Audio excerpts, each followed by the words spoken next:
emails, etc. So companies can get a lot of information about us, and they can target their offers so that to increase the probability of purchase. They know when they can offer products at what price and for which occasion. So how should I say, the probability of purchase is much higher than in case of traditional economy. Customers are somewhat manipulated by big ecosystems, by big companies. Ladies and gentlemen, do you understand it? Yes. Yes, is it clear? Yes, it is. Nikolai, you're back, right? Uh, Okay. I'm back. Teams, I don't know, put me out. You're absolutely correct when you describe the situation with MS Teams. You don't know. Nobody knows how it works. Yes. Okay. Actually, it is a very poor software, but okay, officially we have to use it. Maybe we will be able to switch to Zoom. I have my personal Zoom, but I'm not sure if I am officially allowed to do so. But anyway, guys, now for the time being, we'll have to use MS Teams. Okay, guys. So let's go. Let's go. Uh, I would like to highlight that companies are now also using the so-called corporate script. Do you understand what it means? Corporate script, in order to ensure their control over customers. No. Okay, I'll explain. Script, it is a term which describes a kind of quasi-money used by companies for internal payments. Ladies and gentlemen, how it works? You probably don't remember this model because company abandoned it long ago. Okay, I'm not absolutely correct because this model is still used by Lenta. Do you know this network of hypermarkets here in Russia? Yes, of course. Okay, in case of Lenta, what do you have? Okay, you go to Lenta, you purchase products, and you simply get a discount. So you get a 5% discount, so you get a lower price. You save your money. Guys, you understand it? Is it clear? If you So, had if you had a Lenta customer plastic card, okay, in this case, you simply get a discount at the cashier's desk. Well, what is your question? okay, now I got it. Okay, so for example, okay, you spent, I don't know, you plan to spend 5,000 rubles, you get a 5% discount, so you pay for 4,750 rubles, and you save to 150 rubles. It's easy. So you simply saved 250 rubles, and after that, you are free to spend this amount of money anywhere you prefer. Okay. What happens in most other shops and stores and restaurants and okay other service companies? You don't get your money back. You got the so-called internal company points. Guys, do you understand it? So that's the equivalent of rubles, but which you can spend only on the company's products. Yep. Absolutely correct. Absolutely correct. So you get your cash back, but it is not exactly cash. You don't get cash. You get some points, which are almost equivalent to rubles or to kopecks. It depends on the policy of the company. But well, you get your points, and you can spend them, but only within this company's ecosystem. So your discount actually remains locked in within this company. So in this case, you are kind of controlled by the company because the company implicitly tells you if you want to get your discount, okay, in this case you have to spend your points in our store. Guys, do you understand? Yes. So in this case, what happens? Okay, you are simply not free to use your money, your discount actually. You get so to say a conditional discount which can be used only within this company. What about connected products, guys? Okay, again, Ladies and gentlemen, as you know, almost all our gadgets, almost all our devices are connected to the internet, but not only to the internet, but also to the information systems of their producers. As you know, for example, all your devices, including laptops, including desktops, including smartphones, etc., can be automatically updated. So, within the traditional economy, when you purchase your product, okay, you stop any connection between this product and its producer. This product belongs to you. All information related to this product remains home, so to say. Now, your devices not only generate information for the producer. For example, okay, as you know, our devices collect information about our model of use and transfer this information to the producer. But they are also under the producer control. The producer is free to update it, to control it, etc. So you are not free, so to say, to use your product. Okay, this model can be described as a kind of servitization. So producers deliver us extended services. They do not only deliver us the product, the material product like laptop, but they also provide us with continuous support of software. But okay, sometimes it may be uncomfortable for us, and okay, it may create some problems for us because the producer may stop our right to use this product if something wrong happens. Guys, do you understand it? How does it actually work about stopping our right to use something? Okay, it is very easy. It is very easy to describe. Ladies and gentlemen, I'm not sure about the actual example. I guess it happened with Samsung. Samsung, if I'm not mistaken. Okay, but I'm not sure. Please check. It happened 3 or 4 years ago. Samsung automatically updated software within TV stations here in Russia and stopped the right to use the ability. Okay. To stop some functions, suspended some functions within these TV stations. Do you understand it?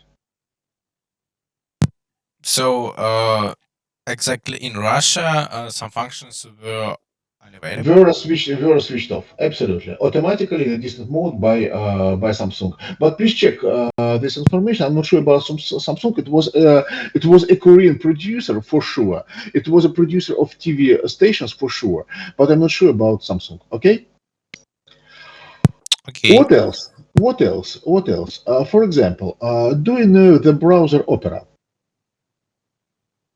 Yes, of course. Of course, as you know, this browser has a VPN function which is built in within this browser, so it can be switched on by yourself when you desire to do so. Now, as you know, due to some internet limitations in Russia, okay, use of this VPN function may be quite comfortable for us. But well, some time ago, when Roskomnadzor, if I'm not mistaken, forbidden some VPN services, Opera voluntarily stopped the support of these VPN functions in Opera browsers used in Russia. So now this function is blocked in Opera browsers in Russia. It was not switched off by Roskomnadzor. It was switched by Opera itself, which simply stopped this function in Russia. Guys, do you understand? Unfortunately, yes, we do. Okay. So what else? What else? If you buy an illegal software, for example, I don't know, Microsoft Office or Microsoft Windows. Okay, in this case, during a regular update. Microsoft may recognize your software as an illegal one, illegal one, and it may may stop you. Okay, it may prevent you from using it, or it may block some functions of your software. Guys, do you understand? Um, so your computer is belong uh, belongs to you, but the software on it uh, actually doesn't belong to you fully. Okay, technically, it is indeed so. As you know, the software doesn't belong to us. We cannot modify it. We cannot resell it. Software producers provide us with a service, with an access to this software. This software is on our computer. Without software, is in a computer is v- is worth nothing. But unfortunately, software producers can control our computers. Moreover, as you know, producers of computers also build in some software, and they continue having access to this software. So even some basic software which is built in the computer is beyond our control. Guys, do you understand it? Yes. So it is so. It is so. Again, it may be described as an extended service provided by the producer. Actually, what did Opera do by blocking the VPN function? Actually, it helped us to respect the legal requirements of our government. So it is a kind of a service. But as you understand, some of us would prefer not to get such a service. Well, this creates some problems in relations between producers and users. Well, so access economy. And okay, don't forget that our devices generate a lot of information about us, which will be used to increase profits company get from us. Well, access economy, guys, do you understand what is it? Access economy.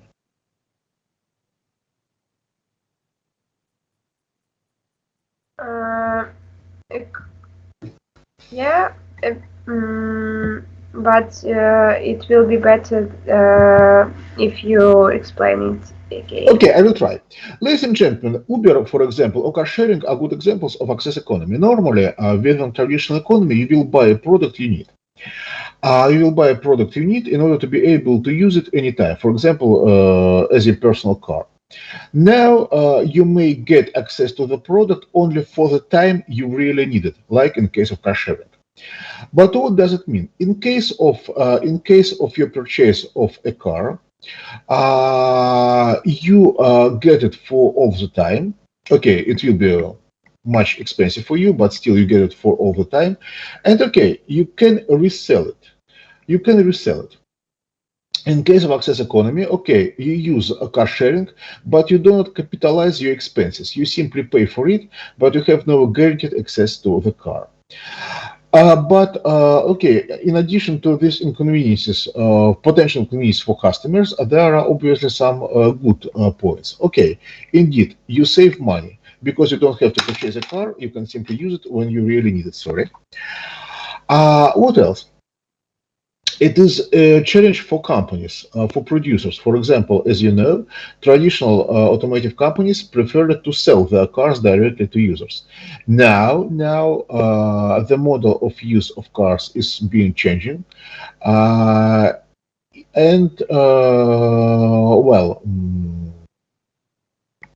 companies have to face the challenge of access economy. So they have to, for example, to establish car sharing companies in order to be able to be present on the market. Guys, don't understand it? Is it clear? Yes, it is. But additionally, could you please remind the difference between access economy and sharing economy? Okay, actually, the difference is very subtle, and it would be very difficult to explain it. Really, guys, what the problem? Access economy is about okay, it's about the use of products when you really need them. Sharing economy, it's about redistribution of idle assets, assets that you don't need right now.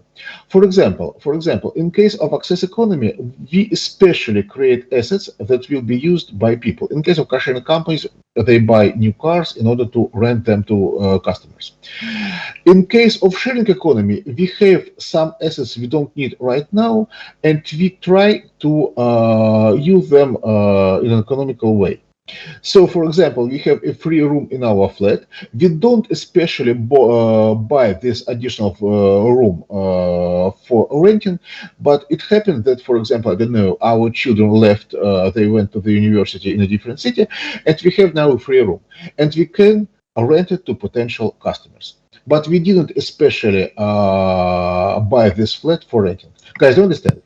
Uh, so access economy, it's more about using um, some good uh, mm, using the model of different customers using the same product on purpose as a commercial model, and sharing Basically, economy is basically, okay. just You know the problem with that. The problem with that. Now, access economy and sharing economy are used almost as synonyms. There is also another term, platform economy. You have heard about it. Cooperation via platforms. It is also used as a synonym for sharing economy, but it is not so.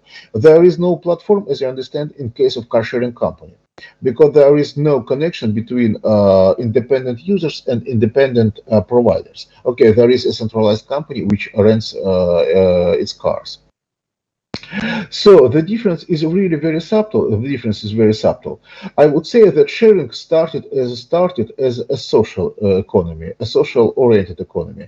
You didn't want to get additional profits. You simply wanted to save money from your assets. Now, actually, in most cases, sharing economy is considered to be as a synonym of access economy. Okay? okay. Thank you. But again, it is not absolutely correct. If you are interested, please write to me. There is a good paper in the journal Sustainability.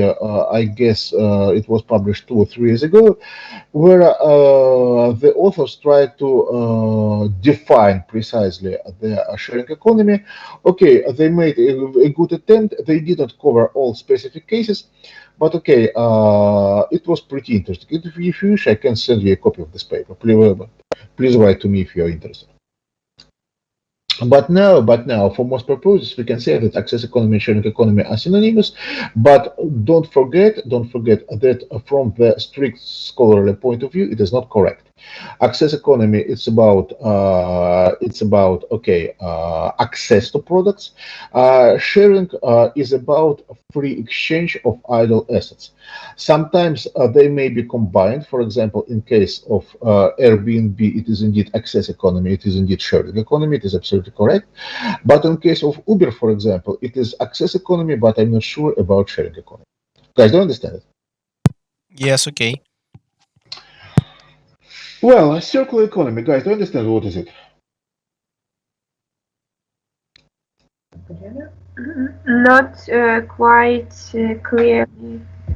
I will try to explain, ladies and gentlemen. In case of a circular economy, we as a company don't stop our activity when we simply sell the product to the end user. We also should ensure the disposal of this product after use. So we ensure the complete, we support the whole life cycle of the product from production till disposal. It is related to the green of the economy, to the ecological effects, to the ecological responsibility, to the sustainability of our economy. And now companies are paying a lot of attention to the development of circular economy. For example, as you know, okay, have you ever gone to the Vkusville stores? Yeah. As you know, they collect actually some used products, electrical batteries, etc. So they try to ensure a circular economy in order to reduce the waste produced by the society. Guys, is it clear? Uh, so the idea of circular economy is in a circulation of resources. So using the same resource for several times as for some plastic or some Okay, metals. actually, there are three ideas behind it. The most obvious one is the ecological effect, obviously. But there are some marketing effects and, okay, how should I say, economic effects. From the point of view of the customer, why the circular economy is good? You don't have to care about how to dispose your product. You may simply give it to the professional agent and it will dispose it for you. Do you understand it? So you simply use the product when you need it, and after that, instead of throwing it into a landfill, you give it to a professional agent who will ensure its disposal and potential reuse. Is it clear, guys? Yes, it is. So, and for companies, indeed, it is a possibility to reuse resources, to reuse resources, okay, to get more value from the same resource. It is also a good solution because sometimes second-hand resources, so to say, may be cheaper than traditional resources. Okay, Okay. okay, it is not always so, absolutely, but sometimes it is. Well, so ladies and gentlemen, okay. Now, what we should understand, what are entrepreneurial ideas? When we want to be competitive on the market, we have to provide our customers with something new. What does it mean new? New, it means more efficient than traditional solutions existing on the market. We may develop a new product. Okay, the first example which comes to my mind, it's a smartphone instead of traditional mobile phones produced by Nokia. We have analyzed this example during our previous lecture. We can use a new resource. We can use a new resource to produce a product. For example, we may use a new source of energy. As you know, now companies are switching from coal and oil to reusable sources of energy. Well, why not? We can find a new market. Guys, do you understand what is it? So it's a new group of customers. Absolutely. Absolutely. It's a new group of customers to whom we provide access to our product. So we take our traditional product and we go to a new market. For example, I don't know. Okay, for example, okay, actually, a good example would be shawarmas, guys. Okay, very popular fast food, street food here in Russia. As you understand, this fast food appeared in Russia, okay, I would say in mid 90s. In mid 90s. Before there were no shawarmas in Russia and obviously no shawarmas in the Soviet Union. But well, when people from eastern countries and southern countries migrated to Russia, they also imported the idea of this product. So they imported the traditional product of their home countries into Russia. And obviously, it was an innovation for us. Shawarmas are nothing new, but for the local market, they are pretty new. Guys, do you understand it? Is it clear? So shawarma uh, industry in that case mm, got a new market for itself. Absolutely. Absolutely. Okay. Well, new channel of distribution, guys. Okay, we'll find a new model of selling our products. Or maybe simply a new model of sales. The most obvious example, what is it? Okay, now it's not absolutely new, but well, we go digital. So instead of having traditional stores, we start online stores. Now it is not, nothing new. It is probably a historical example, but just to give you an idea. Well, new model of organization. Again, Uber would be an excellent example. As you know, traditional taxi companies owned their cars, and okay, they had to hire their drivers. Uber disrupted this industry by simply enabling car owners to work as taxi drivers. Guys, do you understand it? Uh, it just has changed the rules Absolutely. of the New model of market. organization, it's about new rules. And okay, we can implement new technology. Okay, what about new technology? Absolutely. Okay, it's absolutely clear. We shift to new technological solutions. Okay, ladies and gentlemen. Okay, again, it may be about digitalization within the company, for example. So we replace, for example, our living staff, so to say, by robots. Why not? It can be also a good solution. We can save money and we can provide a higher level of services in this case. Guys, understand it? Yes, of course. Okay. Sometimes these solutions are connected. So when we, for example, use new technology, we may be able to offer a new product in most cases. Well, a new model of organization, for example, is a self-service. As you know, now we can get financial services from our banks online. So it is a self-service. It is a new channel of distribution, so we don't have to go to the bank office. We get the service online. It is a new model of organization, obviously, because all efforts are made by the customer himself or herself, not by the bank officer. And obviously, it is a kind of a new product, online service. So access to online services. Guys, you understand it? Yes. Okay. So now, where we are? Okay. Okay. Cost leadership, differentiation, and niche. Okay. You can forget about niche. Let's go to competitive advantage in general. Guys, do you understand this term, competitive advantage? What is it?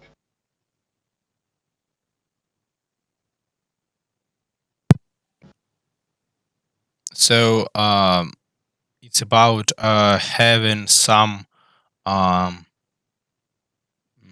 some let's call them tricks to overwhelm your competitors. Uh, Something in which you are uh, some way in which you are better than your competitors in Absolutely something. correct. Absolutely correct. It is the advantage thanks to which your customers prefer to buy your products, not products of your competitors. To put it in a simple manner. Okay, there are three basic models: cost leadership, differentiation, and niche. Let's discuss cost leadership and differentiation. What do we have in both cases? In case of cost leadership, we offer our customers low prices. But why are we able to offer low prices? Because we have a low production cost. So we have the cost leadership model. We have to ensure low cost in order to be able to offer low prices. Guys, do you understand it? So in most cases, we have some technological advantage. Some technological advantage, some organizational advantage, etc. For example, in case of Uber, okay, they have a technological advantage. The app platform, they have a very comfortable platform.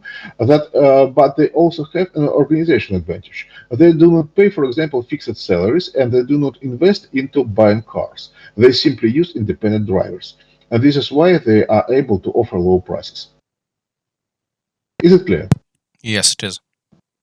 Okay, what about differentiation? In this case, we create an additional value for customers. We adapt the product for the specific needs of our target audiences.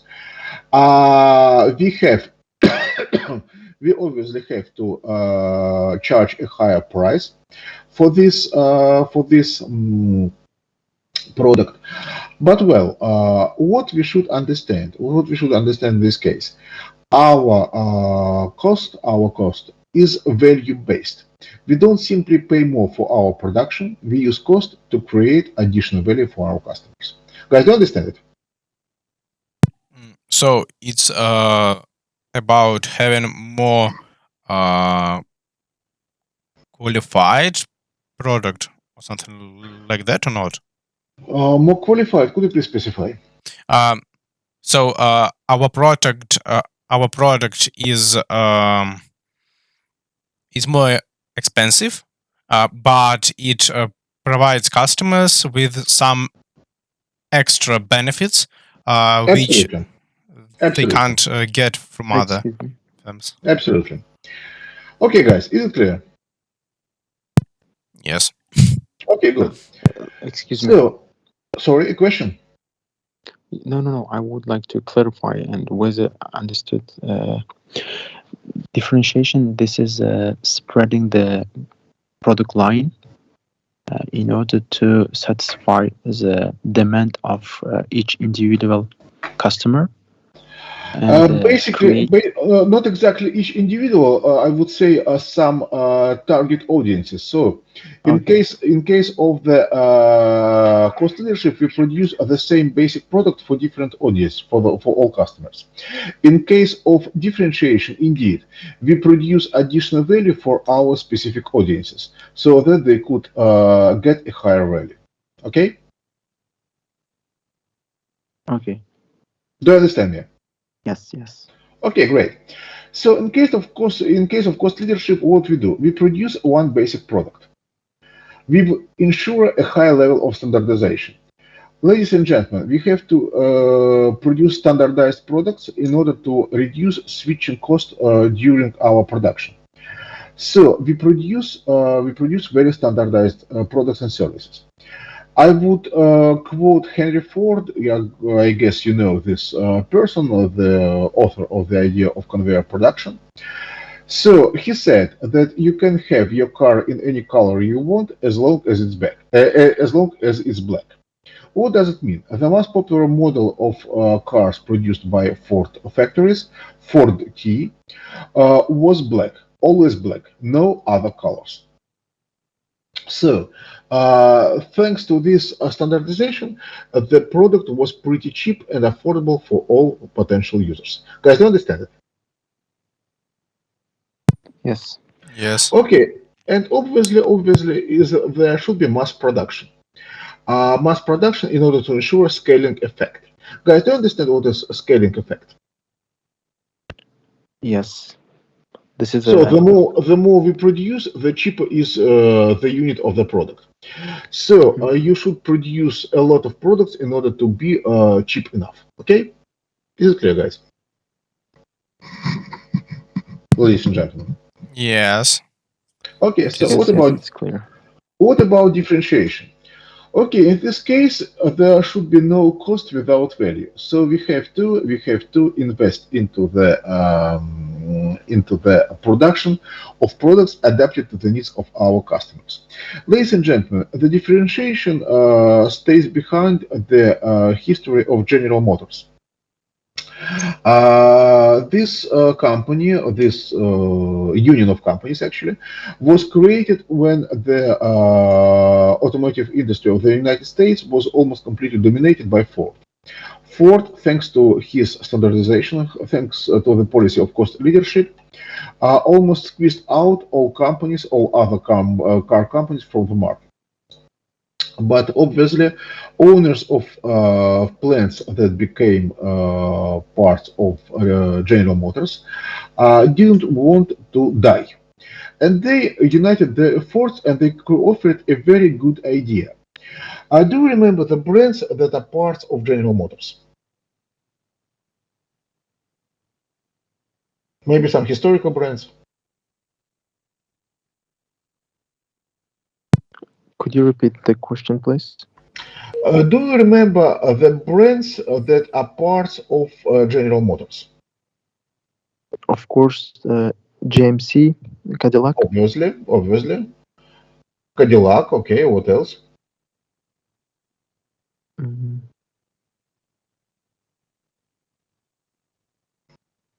I think the main. Okay, Chevrolet. there are also Chevrolet, absolutely correct. Chevrolet, Cadillac, historical brand Pontiac, probably you remember it, and some Kodiak. other Oh, brands. yes. What did the founder of General Motors do? He found a very good idea, an excellent idea actually.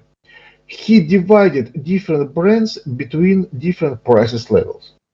So the cheapest brand was Saturn. Probably you remember about it. And now this brand does not exist anymore, if I'm not mistaken.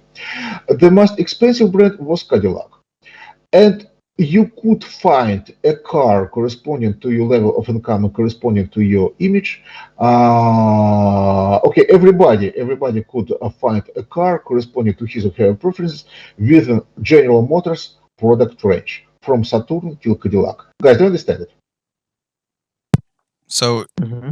it was an alternative way of doing business um, to you to Ford's one. Absolutely. Ford used cost leadership, and he managed to conquer the market.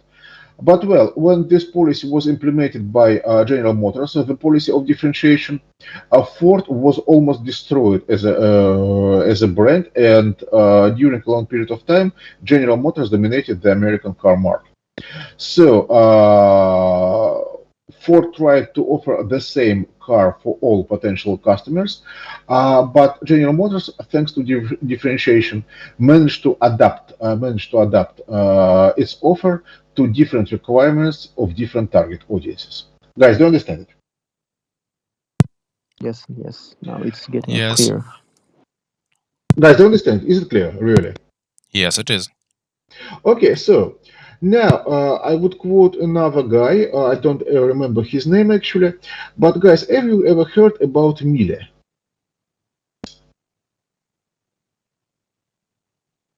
Uh, No. yes, yes, it's mm, some kind of domestic. Mm, Absolutely correct. Home appliances, absolutely uh, right, absolutely correct. It is a German top-level producer of home appliances.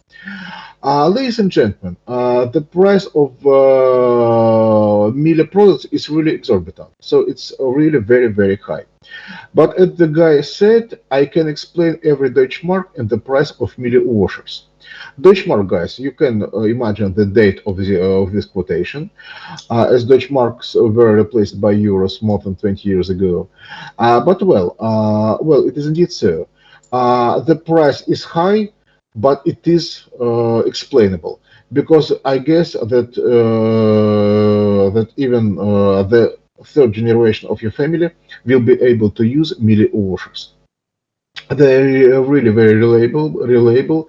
They ensure a very high quality, and they really do last very long. Guys, understand it? Is it clear, guys? Yes. Okay, so now what we can say, ladies and gentlemen, what about competitive advantages? Okay, it is about production management, but it should be important for you. In case of cost leadership, we should plan costs. We should set up clear budget requirements. Production costs are extremely important, but sales costs are not. And competitors' prices are also very important. Why? Because we have to ensure low prices. We have to be below our competitors. So we have to pay huge attention to the prices of our competitors. In case of differentiation, there is a lower need of cost planning and of budget requirements. However, in this case, despite the fact of low importance of production cost, we have to pay a lot of attention to sales cost. We have to be able to deliver a value to our customers. We have to accompany our sales, so to say. And in this case, competitors' prices are less important because the competition is not on the price level. It is beyond prices. It is on the level of features of our products. Guys, do you understand it? Is it clear? So, in case of differentiation, it's more about somehow quality competition. Absolutely, absolutely. Okay. Okay, now, ladies and gentlemen, if you don't mind, I have a question.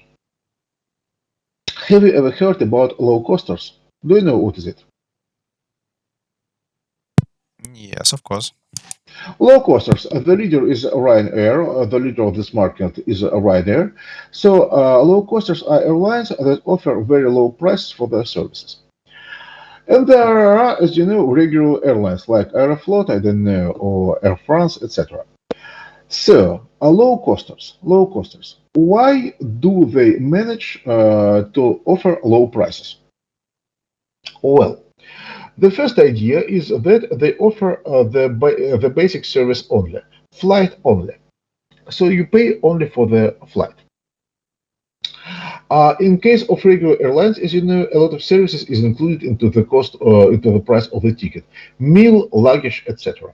Guys, is it clear? Yes. But it is not about cost management, it is about price management. You simply exclude some services from your product. Obviously, in case of low costers, you can also order meals, you can also take extra luggage, but you will be charged for it. It will be a separate offer. Well, what else? What else? Uh, Now we go to standardization. As you know, low costers try to use just one type of planes. In order to be able to use all pilots on all planes, and in order to use standardized model of fleet management. In case of regular airlines, they have to use many types of planes. Do you understand why? Mm, because some planes are, I know, more suitable for some sort of flights. Absolutely correct. Here is this third line in this table. Due to the use of one type of plane, low costers use limited number of routes. Well, as you know, in most cases, they use short or medium gauge routes within Europe, for example. There are no transatlantic low costers, etc. Okay, they tried to exist, but okay, it was not very successful. In case of regular airlines, they have to maintain a large network of flights. And as you understand, when you fly from St. Petersburg to Moscow and from Moscow to New York, for example, okay, in this case, it will be reasonable to use different types of airplanes.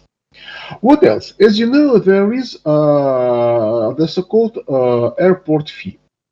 Airports are commercial organizations, and they have to get profits from their activities, and they charge airlines for the use of their services. And this fee, may be pretty high. This price is included into the price of your airline ticket. So if you ever pay attention to this ticket, to the structure of the price you pay, you will see the information about this airport fee as a separate information.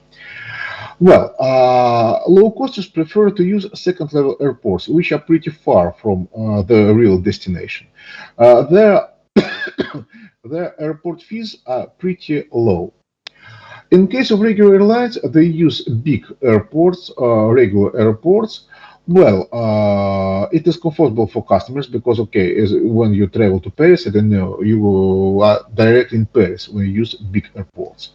In case of second level airports, you may have to spend, I don't know, 3 hours in order to get to Paris. Well, here we have basic service, many services. So we reduce the price by excluding some services.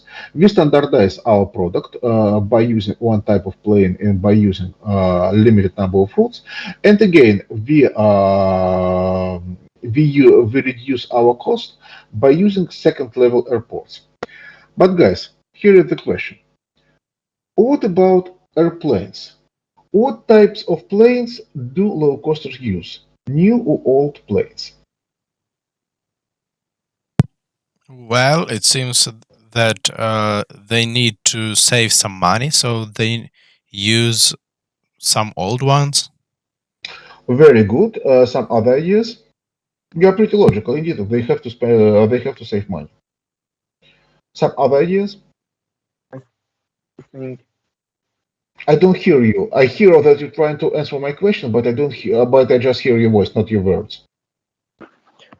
I think that they are using the new one, but as this is one type of plane, they buy one type of planes too much, and for this reason, they can have lower price for this plane, and it will reduce the cost, the price for the tickets. Okay, ladies and gentlemen. Ladies and gentlemen, thank you very much for your ideas. Now, let's try to think.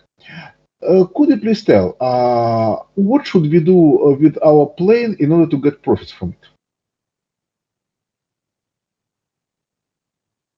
We should. Should use them.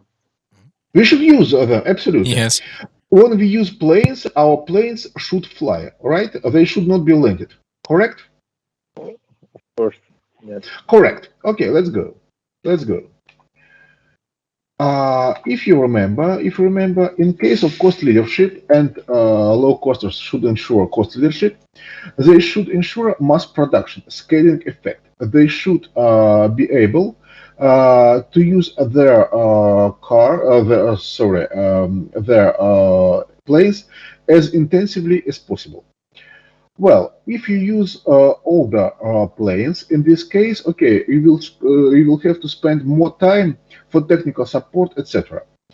Uh, you buy new planes. Of course, they are more expensive. They are more expensive than older ones.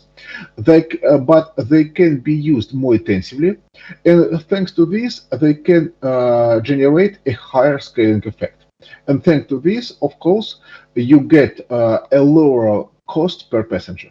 Guys, you understand it? Well, it should really depends on the scale of a low cost company and on the proportion of money need to spend on repairing the plane and on buying a It's new not. one It's or not. not. It's not about repairing. It's about technical support, technical supervision. Yes. Okay.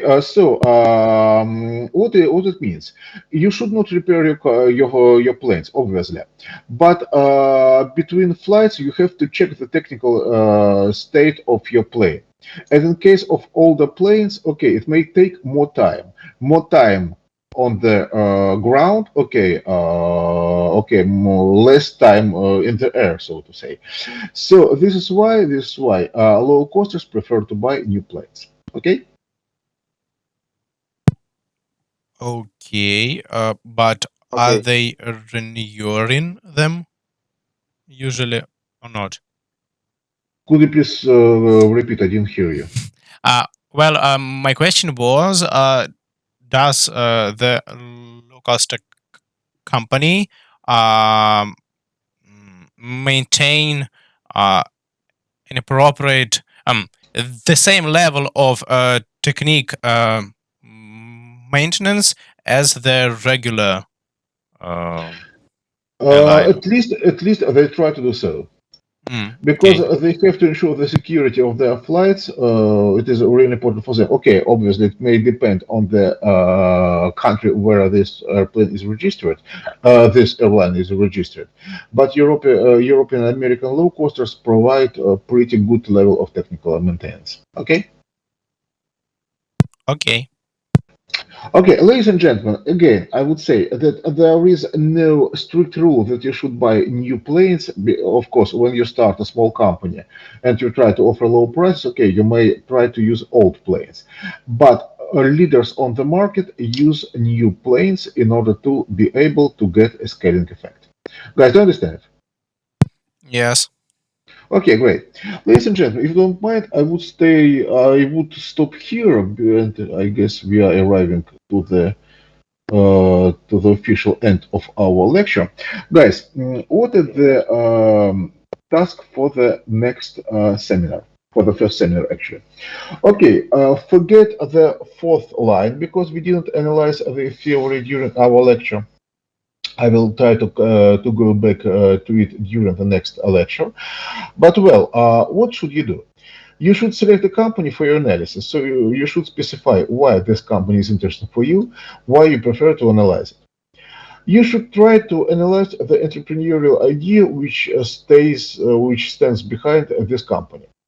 And obviously, you should try to identify the source of competitive advantage of this company. Guys, do you understand it? Mm, yes, but Yes. uh, what for the a list of our seminar groups? I think we should need them to somehow make I, our do, small groups. I don't have this list. As I already said, you should Mhm. check it with our study office, okay? I didn't receive this list yet. Well, what else, guys? What else? Please pay attention to the fact that this company should be digital, or at least it should be a lot.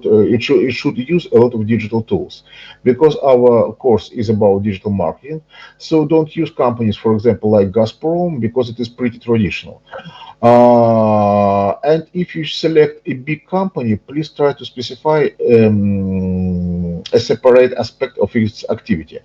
Because if you take, for example, Sberbank as a whole, okay, it will be pretty difficult for you to analyze it in full detail. So please try to take a separate aspect of the company, of big companies, if you prefer to take a big company. Okay? Is it clear? Yeah, it's clear. I have a question. Yes? Uh, this is about the I literature. don't hear you. Could you please speak a little bit louder? This is about the literature. So, what do you think about the book uh, marketing Okay, I 4.0? I may try to prepare some books for you, but okay, in case of digital marketing, there are, so to say, no good books for the time being, because this field is pretty novel. There are some practical recommendations, but no good general sources. Okay, I will try to search for it. If I find good sources, I will recommend you. Uh, so for the next seminar, we should somehow form our small groups from 4 to 7 persons and select our companies, Tomorrow idea, and you so should on. you should make a presentation about the selection of the company, its entrepreneurial idea, and source of competitive advantage. Okay? So the fourth point is not included. Not because okay, we didn't analyze it during the lecture. Okay, and we should do it for the next week. Absolutely correct. Okay. More questions, Nikolai? Mm, nope. Strange. Uh, Okay. well, I thought that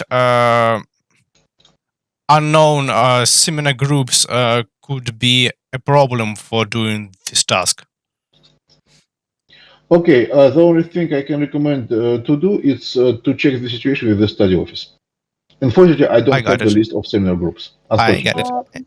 May Okay. I ask with which study office we A little should bit louder, if possible. I don't hear you. May I ask with which study office we should connect, like of which program? A very good question. A very good question. I guess we should do it with our study office, economics and management. Oh, thank you. I guess, but yes, probably it is. If they don't have this information, probably they will address it to. They will be able to address you to a correct study office. Okay. Okay. Okay, guys. Sorry. Unfortunately, even I didn't get this information. I really miss it, but okay, our study office didn't provide me with more questions. And the presentation should be not more than 15 minutes. Absolutely. I guess it should be sufficient for you to inform us about the company. Okay, and moreover, we should send you the lists of the groups of our Mm-hmm. small You, groups mm-hmm. and our presentations on Tuesday evening. Absolutely. Okay, thank you. Ladies and gentlemen, please pay attention to your self-organization. Each seminar group can use each company only once. So there may be the same companies in different seminar groups, but all teams within the same seminar groups should have different companies for analysis. Okay? Is it clear? Okay. Okay, guys, that's all. Ah, one more question. Sorry. Uh, uh, After we choose our company for the presentation, we should probably ask for your opinion. You may Don't do we? so. Okay, thank you. That's all? Yes. Really? Do you I, have, Nikolai, do you have additional questions? uh, no. Okay. So, ladies and gentlemen, that's all. That's all. Thank you very much. Thank you very much for your participation.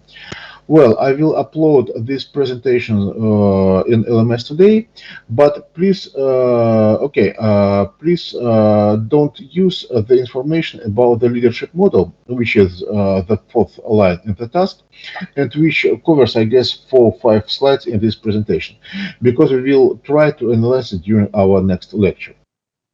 Well, don't forget to check the information with your study office. And if you have any further questions, please contact me by email.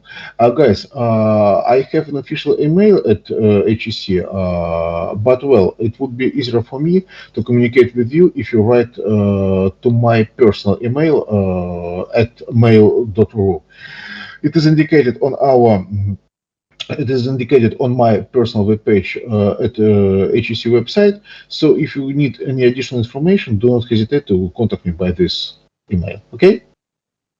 Okay, Okay, guys. Thank you very much. See you thank next you. week. Bye bye. Oh, Goodbye. you're welcome. Bye bye.